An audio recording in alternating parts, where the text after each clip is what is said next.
I can't imagine, you know, you get so protected of your husband, your wife. You want to, when you hear things that are said, and you just, it's so, and you're a politician, so you have to kind of deflect everything, and everything's fine. But it has to really hurt when you hear people attacking your husband. Well, there are always two worlds in politics. There's the stuff you hear on TV, and then it's what you feel when you go out into the country. But people are kind, and they're kind to us when we go into communities. I think people know that my husband's intent is good, and that we're making good progress, and that's that's what we feel.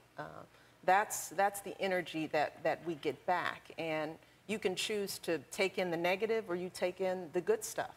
So we are focused on the work at hand and how we feel, you know.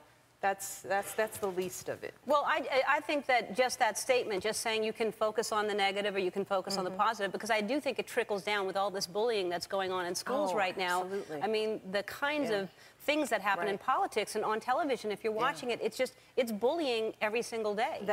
We talk about this all the time. I mean, we've developed a culture of bullying in so many ways, and I just want to thank you for the work that you've been doing with It Gets Better, because we need to start sending different messages to our kids. First of all, we need to let them know that it does get better, that the challenges they face for the few years that they're in high school or college, they can't let that eat them up, because all of these young people, regardless of their race, their sexual orientation, they are gifts to us, and they have so much to offer. And it's just terrible to find out that kids are letting this part of their life define everything about who they're going to be. But it's also up to us as the adults in the room to create the safe environments for our kids. And what I tell my kids is that it is their responsibility to not stay silent when they see something like that happen. And I think that that's, you know, a really good part of this campaign. We're telling kids to speak up, we're telling others to speak up, and we're telling the adults to look out for kids. We're all they have.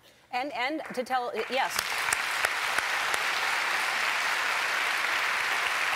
And I think also, like I said, you know, you turn on the television and all you see are people judging other people and people being negative and being so nasty. And I think we have to act as a role model and to say, you know, if kids see adults treating each other that way and saying bad things about other adults, and then why wouldn't they say something about and understanding that we're all equal and we all deserve to be treated with respect. And the fact of the matter is that we're here trying to make this country better, all of us. And I don't question somebody who disagrees with me politically. I don't assume that they mean our country harm. And I think we have to give each other the benefit of the doubt.